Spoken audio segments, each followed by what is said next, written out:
बिस्मिल्लाहिर्रहमानिर्रहीम अल्हम्दुलिल्लाहि व कफ़ा व सलामुन अला इबादिहिल लज़ीना इस्तफ़ा अम्मा बाद अऊज़ु बिल्लाहि मिनश शैतानिर रजीम बिस्मिल्लाहिर्रहमानिर्रहीम।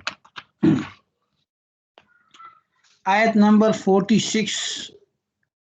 बिस्मिल्लाहिर्रहमानिर्रहीम। या अय्युहल्लज़ीना आमनुज़्कुरुल्लाह ज़िक्रन कसीरा। 46। या अय्युहन नबिय्यु इन्ना अरसलनाका शाहिदन व मुबश्शिरन व नज़ीरा व दाइयन इलल्लाहि बिइज़्निहि व सिराजन मुनीरा व बश्शिरिल मुमिनीना बिअन्ना लहुम मिनल्लाहि फ़ज़लन कबीरा व ला तुतिइल काफ़िरीन वल मुनाफ़िकीन व दअ अज़ाहुम व तवक्कल अलल्लाह व कफ़ा बिल्लाहि वकीला। सदक़ल्लाहुल अज़ीम। या अय्युहन नबिय्यु, ए नबी, इन्ना अरसलनाक, बेशक हमने आपको भेजा है, शाहिदन, गवाही देने वाला, वो मुबश्शिरन, और खुशखबरी देने वाला, वो नज़ीरा, और डराने वाला, वदाइयन इलल्लाह, और अल्लाह की जानिब बुलाने वाला, बिइज़्निही, उसके हुक्म से, व सिराजम मुनीरा, और रोशन चराग। यहाँ जो इस आयत में ये कहा गया है कि हमने आपको शाहिद बनाकर भेजा है। गवाह का मतलब क्या है, इसकी मुख्तलिफ तफासीर की गई हैं। शाहिद का माना तो गवाह के आते हैं, और नबी अलैहिस्सलातु वस्सलाम जो हैं वो क़यामत के दिन गवाही देंगे। किस चीज़ के हक़ में? अपनी उम्मत के हक़ में।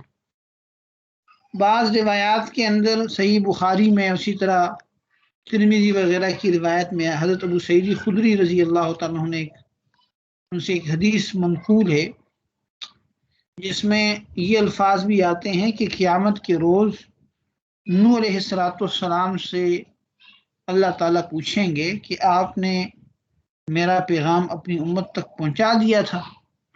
तो वो अर्ज़ करेंगे कि मैंने पहुंचा दिया था। तो फिर उनकी उम्मत पेश होगी, उनसे पूछेंगे अल्लाह ताला, तो वो इनकार कर देंगे। उस वक़्त फिर हज़रत नूह से पूछा जाएगा कि आप जो हक पहुंचाने का, या यानी अल्लाह का हुक्म पहुंचाने का दावा कर रहे हैं, क्या आपके पास कोई शाहिद, कोई गवाह है? तो इस पर वो कहेंगे कि मोहम्मद सल्लल्लाहु अलैहि वसल्लम और उनकी उम्मत गवाह है। ठीक है। तो फिर उम्मत, और फिर उसके बाद नबी अलैहिस्सलातु वस्सलाम शहादत देंगे, गवाही देंगे कि हाँ, नूह ने अपना पैगाम पहुंचा दिया था। बाद रिवायत में ये आता है कि पहले उम्मत गवाही देगी नबी अलैहिस्सलातु वस्सलाम की, तो इस पर नूह अलैहिस्सलाम की जो उम्मत होगी वो इसके ऊपर एतराज़ करेगी कि ये लोग तो उस वक़्त थे ही नहीं, तो ये कैसे गवाही दे रहे हैं। इस पर वो कहेंगे कि हमारे नबी ने हमको बताया। ठीक है ना।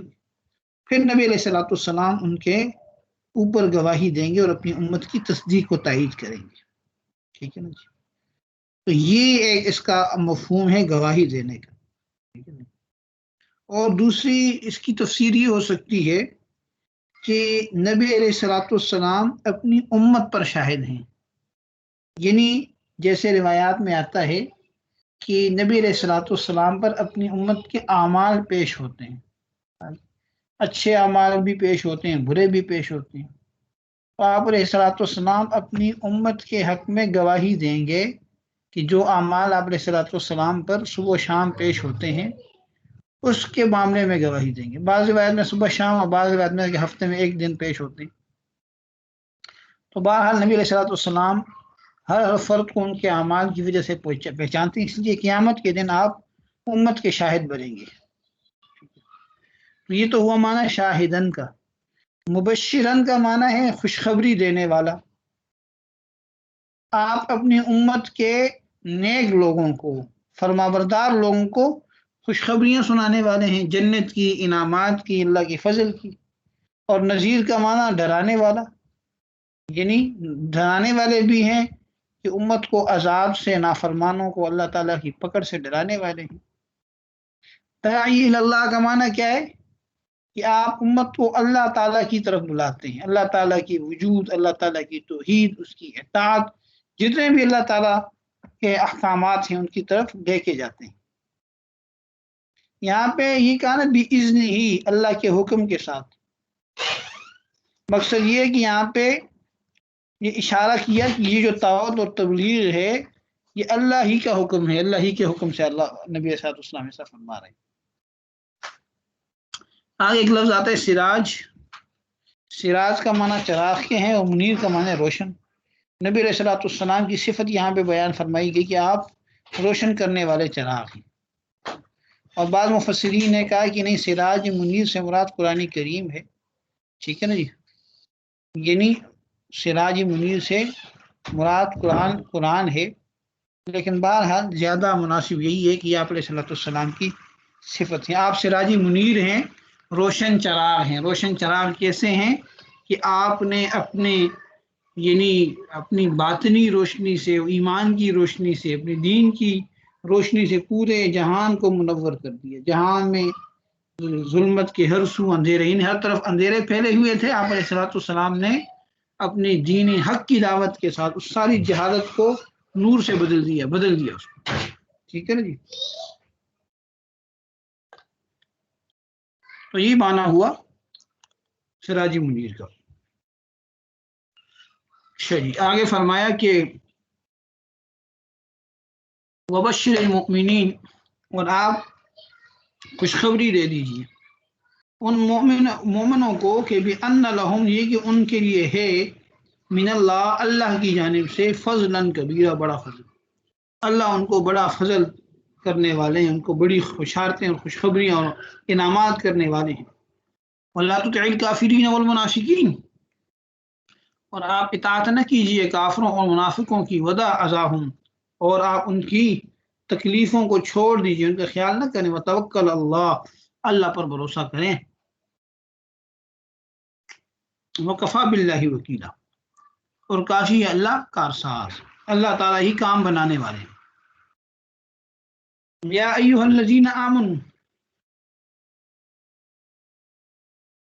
ए ईमान वालो, इज़ा नकाहतुमुल मुमिनात, कि जब तुम क्या कर लो, निकाह करो मुमिन औरतों से, सुम्मा तल्लक़तुमूहुन्ना, फिर तुम उनको तलाक दे दो, मिन क़ब्ल अन तमस्सूहुन्ना, कबल इसके कि तुमने उनको हाथ लगाया हो, फमा लकुम, तो नहीं है तुम्हारे लिए, अलैहिन्ना, उन पर, मिन इद्दतिन, कोई इद्दत, तातदूनहा, कि तुम उसको पूरा करवाओ उनसे।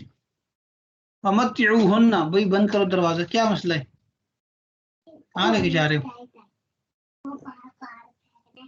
क्या फेंकना है, टिश्यू क्यों फेंकना है, पागल हो गए हो। चल जाए, दरवाजा बंद करें जाए।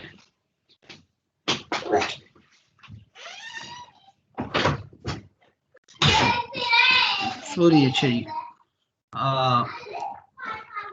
अच्छा जी। या अय्युहल्लज़ीना आमनू, ए ईमान वालो, इज़ा नकाहतुमुल मुमिनात, जब तुम निकाह कर लो मुमिन औरतों से, सुम्मा तल्लक़तुमूहुन्ना, और फिर तुम उनको तलाक दे दो, मिन क़ब्ल अन तमस्सूहुन्ना, कबल इसके कि तुमने उनको हाथ लगाया हो, फमा लकुम अलैहिन्ना मिन इद्दा, तो नहीं है तुम्हारे लिए उन पर कोई इद्दत, तातद्दूनहा, कि तुम पूरा करवाओ उनसे। फमत्तिऊहुन्ना, बस तुम्हें कुछ यानी सामान दे दो, फमत्तिऊन को फायदा दे दो, वसर्रिहूहुन्ना, और उनको रुखसत कर दो, सराहन जमीला, अच्छे तरीके से रुखसत करना। इजाज़त लो है, या दरवाजा बंद है। यहाँ पे आयत के अंदर एक दो मसाइल भी बयान कर दिए गए हैं। ये जो कहा गया कि मिन क़ब्ल अन तमस्सूहुन्ना, कबल इसके कि तुमने हाथ लगाया हो, यहाँ हाथ लगाना किनाया है इस दिवाजी ताल्लुक से, हुकूकी ज़ौजियत से किनाया है। और हुकूकी ज़ौजियत चाहे हकीकतन हो, यानी हकीकत में कायम हो जाए, या हुक्मन हो कि बाहम ऐसी खलवत मुयस्सर हो जाए जिसमें हुकूकी ज़ौजियत की अदायगी से कोई शरीक तभी माने ना हो। तो ये भी खलवत के हुक्म में हो जाएगा।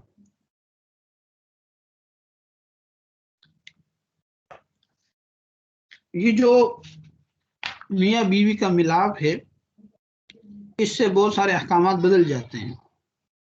मसलन सिर्फ निकाह किया है और निकाह के बाद जो है वो आपस में तन्हाई नहीं हुई, ठीक है ना जी, आपस में ताल्लुक कायम नहीं हुआ,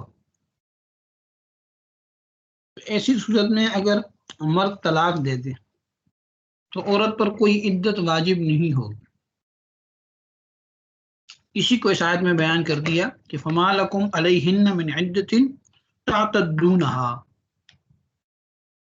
और अगर ताल्लुक कायम हो जाए या खलवत हो जाए, ऐसी तन्हाई जिसमें मियाँ बीवी वाला ताल्लुक कायम करने से कोई रुकावट नहीं थी, ताल्लुक कायम नहीं हुआ लेकिन रुकावट कोई नहीं थी, कोई शरई रुकावट, कोई तबी रुकावट, ठीक है ना जी। शरई रुकावट जैसे कोई खातून के अय्याम मखसूसा चल रहे हों, तबी रुकावट जैसे खलवत तो है लेकिन कमरे का दरवाज़ा खुला है या कोई बच्चा मौजूद है, ठीक है ना जी, ये तभी तौर पर रुकावट बन जाता है बंदे के लिए। तो इस किस्म की अगर रुकावट मौजूद हो तो फिर वो खलवत नहीं कहलाएगी, और ना हो तो फिर खलवत कहलाएगी। और खलवत के अहकाम, खलवत भी यानी हुकूकी ज़ौजियत के हुक्म में होते हैं। उससे जो फ़र्क पड़ेगा, एक तो फ़र्क पड़ जाएगा इज्जत का, इज्जत वाजिब हो जाएगी, दूसरा महर का फ़र्क पड़ जाएगा, महर भी लाजम हो जाएगा, ठीक है जी। अलबत्ता बाज़ चीज़ों में फ़र्क है।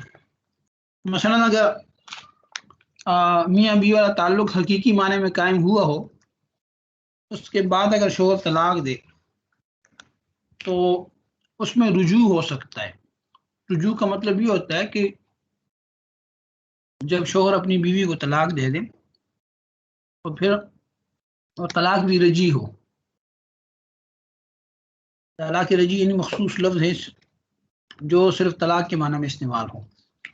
मसलन बीवी से कहते मैंने तलाक दे दी, तलाक देता हूँ, तो उसमें तलाक रजी होगी और इद्दत के अंदर अंदर शोहर एक तरफा तौर पर रुजू का हक रखता है, इसमें बीवी की रजामंदी ज़रूरी नहीं है। एक तरफा रुजू ये कि ज़बान से बीवी को कह दे या अमली तौर पर मियाँ बीवी का ताल्लुक कायम हो जाए, बोसो किनार हो जाए, तो इससे भी वो जो निकाह है, वो जो रिश्ता है वो बहाल हो जाएगा, ठीक है ना जी। लेकिन अगर सिर्फ खलवत हुई हो और आपस में ताल्लुक कायम न हुआ हो, उस तलाक दे दे, तो ऐसी सूरत में इद्दत तो आएगी लेकिन इसमें रुजू नहीं कर सकता, ठीक है ना। तफसीली अहकामात आप फ़िक़ह की किताबों में देख सकते हैं। यहाँ पे ये 1-2-4 मसले मैंने आपको बता दिए। दूसरी बात यहाँ भी की जा रही है कि मुतल्लका जो औरत होती है उसको हुस्न सलूक के साथ अच्छे तरीके से रुखसत करना चाहिए, कुछ सामान दे देना चाहिए जो हर मुतल्लका के लिए मुस्तहब और मसनून है, ठीक है ना।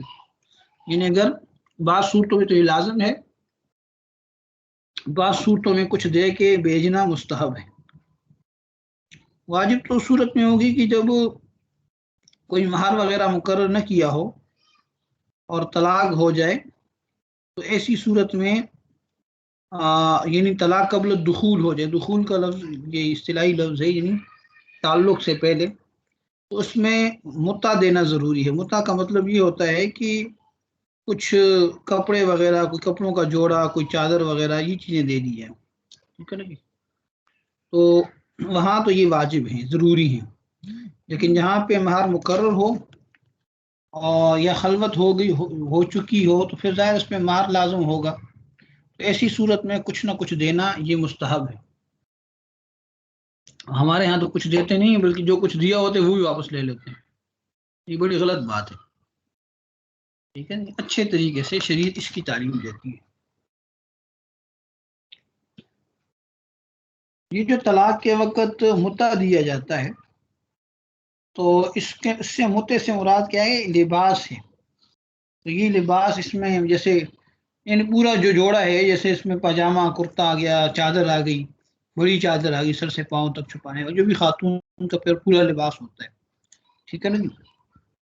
तो ये देना चाहिए। और इसमें मियाँ बीवी दोनों की हालत को देखना चाहिए। दोनों मालदार हैं तो उम्दा किस्म का, आला किस्म का लिबास देना चाहिए, ठीक है जी। दोनों गरीब हैं तो फिर अदना दर्जे का देना चाहिए। एक गरीब है दूसरा मालदार है तो फिर दरमियान दर्जे का देना चाहिए।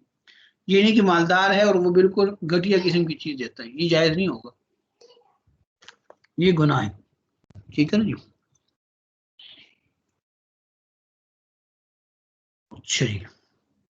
तो बहरहाल यहाँ पे तरगीब ये है कि अगर तलाक तक नौबत पहुंच जाए, इसलिए इस पे बात आके आएगी कि तलाक का कब कब मौका होता है और किस मौके पे तलाक देनी चाहिए। इस वक्त ये मौजू नहीं है, यहाँ बस सिर्फ नतीजे के एतबार से तलाक के बाद के मसले को बयान किया गया है, इसलिए हमने इसी के ऊपर बात रखी है अपनी। तो अगर कोई तलाक दे दे और तलाक की सूरत क्या बने कि निकाह के बाद आपस में ताल्लुक कायम न हुआ हो और खलवत भी न हुई हो, तो फिर ऐसी सूरत में उस औरत पर इद्दत वाजिब नहीं है। लेकिन अगर खलवत हो गई, तन्हाई हो गई या ताल्लुक कायम हो गया तो फिर औरत पर इद्दत वाजिब होगी, ठीक है। इसी तरह खलवत और ताल्लुक की वजह से शोहर पर महर भी पूरा लाजम हो जाएगा, और खलवत और ताल्लुक कायम न हुआ हो तो इस सूरत में शोहर को आधा महर देना पड़ेगा, पूरा महर नहीं देना पड़ेगा, यानी जो भी मुकर्रर महर है, ठीक है जी। तो ये कुछ अहकामात हैं जिसको इस आयत के अंदर बयान किया गया है। आगे ये बताया कि सर्रिहुन्ना सराहन जमीला, उनको रुख्सत करो तो अच्छे तरीके के साथ रुख्सत करो, ये पाबंदी लगा दी, यानी कोई सख्त बात नहीं करनी, कोई तानो तशनी नहीं करना। ज़ाहिर है मुखालिफत के वक़्त जो है मुखालिफ के रूह की रियायत वही इंसान कर सकता है जो अपने नफ्स पे, अपने जज्बात पे काबू रख सकता हो। इस्लाम की तालीमात यही है। आम हालात में तो मियाँ बीवी का जब ताल्लुक अच्छा है तो वो तो यानी एक दूसरे के लिए अपना सब कुछ कुर्बान करने के लिए तैयार होते हैं, लेकिन जब ताल्लुक टूटता है तो असल अखलाक का और असल जो माशरत है उस वक़्त उसका पता चलता है कि वो क्या करता है, ठीक है। तो यही असल अखलाक है कि मुखालफत और गुस्से और यानी अगले बंदे पे गुस्से के साथ अगले बंदे के खिलाफ जो है वो जज्बात उभरने के बावजूद इंसान अच्छा रवैया इख्तियार कर ले, ठीक है ना जी। आगे फरमाया या अय्युहन नबी, जो ए नबी, इन्ना अहललना लक, कि हमने हलाल कर दिया, लका आपके लिए, अजवाज का तुम्हारी बीवियां, कौन सी, अल्लाह थी वो, आती था कि तुमने जिनको दे दिया, उजूर हुन्ना उनका महर, यानी जिनसे बाकायदा निकाह हुआ, जिनको आपने उनका महर दे दिया, वो आपके लिए क्या है, हलाल हैं। और वमा, और वो औरतें, मलकत यमीन का, कि जिसका मालिक है तुम्हारा हाथ, दाया हाथ मुराद है यहाँ पे, बांदियां मुराद, मिम्मा उन बांदियों में से, उन चीज़ों में से, अफ़ा अल्लाह अलैक, कि जो अल्लाह ताला ने आपके हाथ लगा दी। यानी यहाँ तक मफहूम ये है कि जिन औरतों से निकाह हुआ वो भी आपके लिए हलाल हैं। अतई तो उजूर हुन्न से यही किनाया है, ज़ाहिर है महर जो है निकाह में होता है। और वमा मलकत यमीनु का, जिसके तुम्हारे हाथ के हैं ये मालिक हैं, यानी बांदियां और लोंडियां।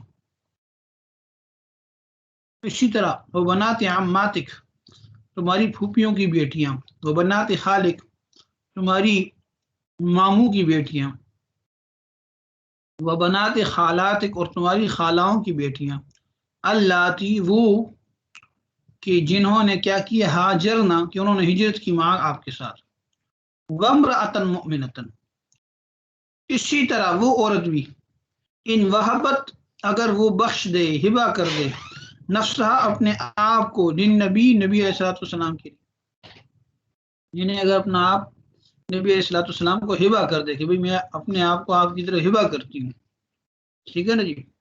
इन अरादन नबी, अगर नबी चाहे, तो अयस्तन की हा, उससे क्या कर ले, निकाह में ले ले। यानी मकसद यहाँ पे हिबा करने का मकसद है कि बगैर महर के वो आ जाए, बगैर महर के वो निकाह करना चाहे तो आप सलाम के लिए ये भी हलाल है कि आप उनसे निकाह कर लें। लेकिन ये जो हुक्म है बगैर महर के निकाह का होना और हलाल होना, खालिसतन लक, ये खालिस खास तुम्हारे लिए है, मिन दूनिल मुमिनीन, मोमिनों के अलावा, मोमिनों के लिए, बाकी मोमिनों के लिए हुक्म नहीं है। वो अगर किसी औरत से निकाह करेंगे तो उसको महर उसके लिए लाजिम होगा, महर उसको मुकर्रर करना होगा, महर रखना पड़ेगा। कद अलिमना, हमें मालूम है, हमने जान लिया, मा फरजना, जो हमने फर्ज किया है, अलैहिम, इन लोगों पर, फी अजवाजिहिम, उनकी औरतों के मामले में, यानी जो फर्ज किया है, मकसद यहाँ पे महर मुराद है। वमा मलकत ऐमानुहुम, और जो मालिक हुए उनके दाने हाथ, लिकई ला यकूना, ताकि अलई का हरजुन, ताकि न हो तुम्हारे ऊपर कोई तंगी, वकाना अल्लाहु गफूरन रहीमा, और अल्लाह ताला बख्शने वाले मेहरबान है। इस आयत में ये बताया जा रहा है कि कौन कौन सी औरतें जो हैं वो हलाल हैं। खासतौर पर नबी अलैहिस्सलाम को खिताब किया गया कि वो औरतें जिनसे आप निकाह कर लें वो भी आपके लिए हलाल हैं, यानी महर दे के निकाह कर लें। और वो औरतें भी जो खुद आप से निकाह करें और महर न लें और उनसे आपसे निकाह कर लें तो वो भी हलाल होंगी। इसी तरह लौंडियां भी हलाल हैं। और इसी तरह कुछ रिश्ते यहाँ पे गिनवा दिए कि जो फूफी की बेटी है, इसी तरह चचा की बेटी है, फूफी की, ठीक है ना जी, खाला की बेटी है, ये सारी क्या है तो आपके लिए हलाल। और फिर आगे ये जो हुक्म था कि बगैर महर के निकाह का होना, हलाल होना, ये खास नबी अलैहिस्सलाम के लिए। तो बहरहाल बाकी हुक्म आम है, उसमें खिताब नबी अलैहिस्सलाम को है, लेकिन वो हुक्म आम है, वो सबको शामिल है, दूसरे मुमिनीन भी इस हुक्म के अंदर दाखिल है। आगे फरमाया कि तुरजी मंतशा मिन हुन्ना व तुवी इलैका मंतशा, तुरजी, दूर रखें, तू दूर रखे, मंतशा, जिसको आप चाहें, मिन हुन्ना, उनमें से, वो तुवी, और अपने पास रखें, इलैक, अपने पास, मंतशा, जिसको आप चाहें, व मन इब्तगैता, और जिसको आप तलब करें, मिम्मन, उनमें से, आजलता, जिसको आपने दूर कर दिया था, यानी अपनी बीवियों में से जिसको चाहे करीब रखें, जिसको चाहे दूर रखें, या दूर वाले को बाद में फिर बुला दें, फला जुनाह अलैक, तो आप पे कोई हर्ज नहीं है। ज़ालिका अदना, ये ज़्यादा करीब है, अन तक़र्रा, कि ठंडी रहें, आयुनुहुन्ना, उनकी आंखें, वला यहज़न्ना, और वो गमगीन न हों, वयरज़ैना, और वो राज़ी रहें, मिम्मा आतैतहुन्ना, जो आपने उनको दे दिया, कुल्लुहुन्ना, वो सब की सब राज़ी रहें। वल्लाह यालम, अल्लाह जानता है, माफ़ी क़ुलूबिकुम, जो तुम्हारे दिलों में, वकान अल्लाहु अलीमन हकीमा, और अल्लाह ताला जानने वाले और हलीम बुर्दबार हैं।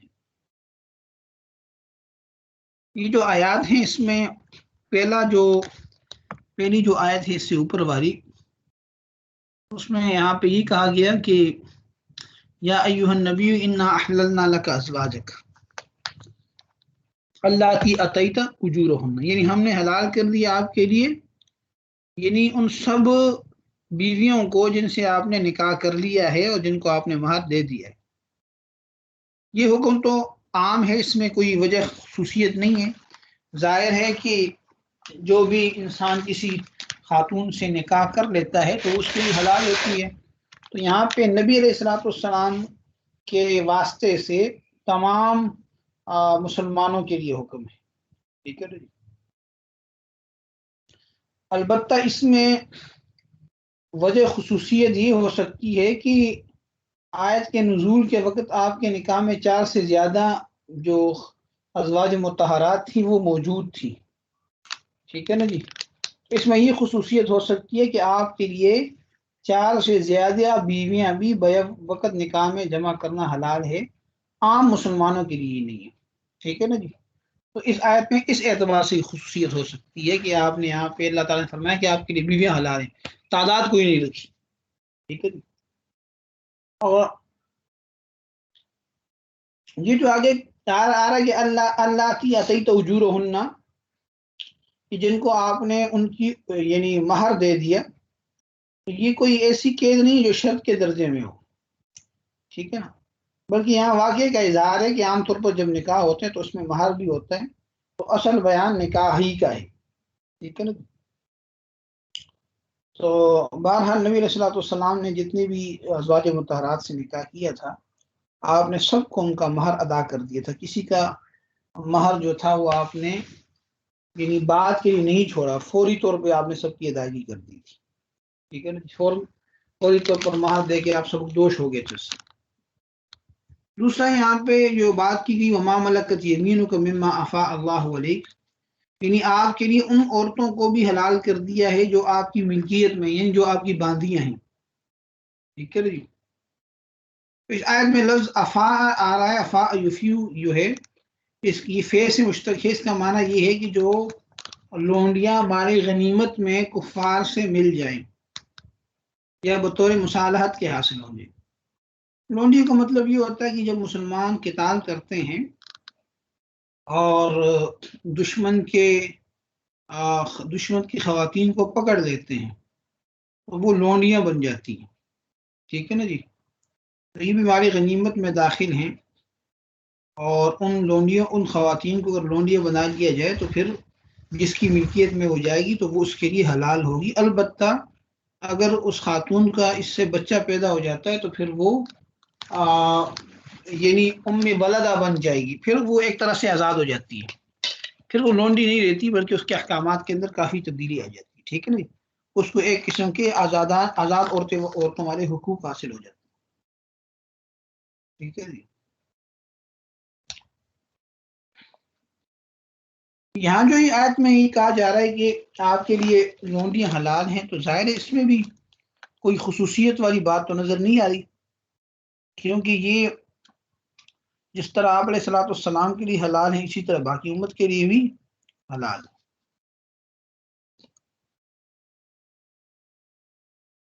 जी।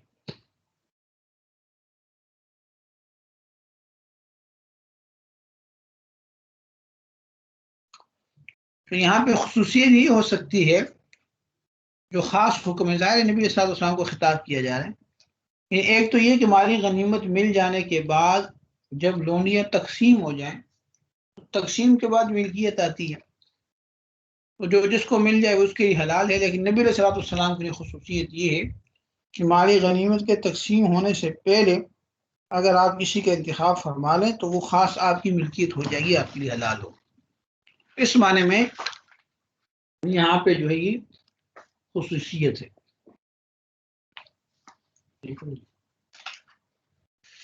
इसी तरह आगे फरमाया वो बनात आम में, जब वो बनात अम्मात का, इस आयत में आम और खाल वगैरह को मुफरद और अम्मात खालात को जमा लाने की वजह उलमा ने बहुत सारी लिखी है। यहाँ पे खाल के लफ्ज़ को, आम के लफ्ज़ को मुफरद लेके आए, अम्मात और खालात को जमा लेके आए हैं। बहुत सारी वजूहात हैं। बताइए कि मुहावरा अरब इसी तरह का है, अशारे अरब में इसी तरह के ये अल्फाज मुफरद इस्तेमाल होते हैं, इसलिए इसको यानी इसमें कोई ख़ास नुक्ता बयान करना तो मुश्किल होगा। अलबत्ता चचा फूफी में बाप के ख़ानदान की सब लड़कियां और मामू खाला में माँ के ख़ानदान की सब लड़कियां शामिल, यानी इससे निकाह का हलाल होना तो आन रसूल के साथ मखसूस नहीं है, सब मुसलमानों के लिए यही हुक्म है। लेकिन इनमें ये कैद कि उन्होंने आप सल्लल्लाहु अलैहि वसल्लम के साथ मक्का मुकर्रमा से हिजरत की हो, ये आप सल्लल्लाहु अलैहि वसल्लम की खुसूसियत है। यानी इस आयत में ये खुसूसियत हो सकती है कि वो हलाल औरतें जिन्होंने आप, यानी ये जो रिश्ते वाली औरतें जिन्होंने आपके साथ हिजरत की, इसका मतलब ये होगा कि आम उम्मत के लिए तो माँ और बाप के खानदान की ये लड़कियां बगैर किसी शर्त के हलाल हैं, हाँ इन्होंने हिजरत की हो या न की हो, मगर रसूलुल्लाह सल्लल्लाहु अलैहि वसल्लम के लिए सिर्फ वही हलाल होंगी जिन्होंने हिजरत की हो। गोया कि आपके खानदान की औरतों के साथ आपके लिए निकाह तब दुरुस्त है कि जब उन्होंने आपका साथ दिया हो। ठीक है ना जी, आपके साथ हिजरत की हो। जिसने हिजरत नहीं की वो आपके लिए हलाल नहीं है। ठीक है ना। चुनाचा हजरत ये अबू तालिब जो है उनकी एक बेटी उम्मे हानी, उन्होंने फरमाया कि मुझसे आप सल्लल्लाहु अलैहि वसल्लम का निकाह इसलिए हलाल नहीं था कि मैंने मक्का से हिजरत नहीं की थी, बल्कि मेरा शुमार तुलका में था। तुलका उन औरतों को लोगों को कहते हैं जिनको फतह मक्का के वक्त रसूलुल्लाह सल्लल्लाहु अलैहि वसल्लम ने आज़ाद कर दिया था, न कत्ल किया न गुलाम बनाए। तो बहरहाल ये यहाँ पे खुसूसियत की वजह सिर्फ यही हो सकती है कि नबी अलैहिस्सलाम के ख़ानदान की वो लड़कियाँ जिन्होंने आपके साथ हिजरत नहीं की थी वो आपके लिए हलाल नहीं है, लेकिन आम मुसलमानों के लिए हुक्म आम है। तो यहाँ असल में आयत के अंदर ख़ास नबी अलैहिस्सलाम की खुसूसियत के अतबार से जो अहकामात हैं उनको हम ज़रा देख रहे हैं। इसी तरह आगे फरमाया कि वम्राअतन मुमिनतन इन वहबत नफ्सहा लिन्नबी इन अरादा अन्नबी अन यस्तंकिहहा खालिसतन लक मिन दूनिल मुमिनीन, यानी कोई मुसलमान औरत अपने आप को आपके लिए पेश कर दे, यानी बगैर महर के आपसे निकाह कर दे, और आप भी उससे निकाह कर लें तो फिर बिला महर भी वो औरत हलाल होगी। ये हुक्म भी खास आप सल्लल्लाहु अलैहि वसल्लम के लिए है, दूसरे मोमिनीन के लिए नहीं। ठीक है, इसमें तो खुसूसियत बिल्कुल वाज़ेह है कि बगैर महर के भी आपके लिए किसी औरत से निकाह करना हलाल है। ठीक है, बगैर महर का मतलब ये होगा कि शर्त पे निकाह कर लिया जाए कि महर नहीं देंगे। ठीक है, तो बहरहाल लेकिन आम लोग अगर इस तरह निकाह करेंगे कि महर नहीं देंगे तो निकाह हो जाएगा, महर लाजिम हो जाएगा। तो ये जो बात यहाँ पे की गई इस आयत के अंदर कि औरत अपने आप को हिबा कर दे, यानी बगैर महर के आपसे निकाह करना चाहे तो आपके लिए हलाल है, तो क्या कोई ऐसा वाक़या पेश आया है या नहीं आया, इसमें उलमा ने कलाम किया है। बाद में फरमाया कि रसूलुल्लाह सल्लल्लाहु अलैहि वसल्लम ने ऐसा कोई निकाह नहीं किया जिसमें किसी औरत ने अपने आप को पेश किया और आपने बगैर महर के उससे निकाह किया हो। ठीक है ना। और बाहर हजरात ने कहा कि ऐसी औरतों से निकाह होना साबित है, लेकिन बहरहाल ज़्यादा जो बात है राजी वो यही है कि आपने ऐसी किसी औरत से निकाह नहीं किया। अच्छा जी, आगे है लफ्ज यकीला। अच्छा जी, ठीक है। खारिज मिन दूनिल मुमिनीन हरज। अच्छा जी, और आगे एक और आयत थी, इसमें ये जिक्र था कि हाँ जी, अच्छा जी, ठीक हो गया। चले जी, ये जो आगे फरमाए कि तुरजी मंतशा मिनहुन्ना वो तुवी इलैका मंतशा। तुरजी अर्जा युरजी इरजान, इसका माने मुअख्खर करना, दूर करना, और तुवी आवा यूवी ईवान का माना है करीब करना, ठिकाना देना। मतलब ये है कि आप सल्लल्लाहु अलैहि वसल्लम को इख्तियार है कि अज़वाज मुतहरात में से जिसको चाहे मुअख्खर कर दें, जिसको चाहे अपने करीब कर दें। ये रसूलुल्लाह सल्लल्लाहु अलैहि वसल्लम के साथ हुक्म खास है, आम उम्मत के लिए हुक्म नहीं है। आम उम्मत के लिए बराबरी का हुक्म है, कसम का हुक्म है। यानी अगर एक आदमी के एक से ज्यादा निकाह हों, दो हों, तीन हों, चार हों, तो उसके लिए हुक्म ये होगा कि वो तमाम बीवियों में अदल करे, बराबरी करे, उनकी हैसियत के मुताबिक बराबरी हो।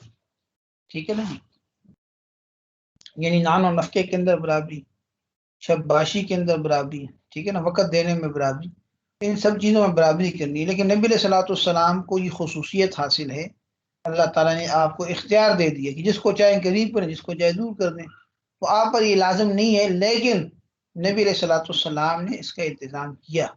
आपने बराबरी का की सूरत को इख्तियार किया जो एक आला दर्जे की सूरत थी, वरना आप सल्लल्लाहु अलैहि वसल्लम पर ये लाजिम नहीं था। ठीक है ना जी। तो बहरहाल ये यहाँ पे बराबरी का हुक्म नबी सल्लल्लाहु अलैहि वसल्लम के लिए नहीं है। और फिर ये भी आप सल्लल्लाहु अलैहि वसल्लम को आखिर में फरमाया कि आप जिस बीवी से एक मरतबा इज्तिनाब का इरादा करते हैं, फिर अगर चाहे तो उसको अपने करीब कर सकते हैं। यानी एक दफ़ा एक औरत को दूर कर दिया, बाद में उसको करीब करना चाहे तो ये करीब कर सकते। अच्छा जी,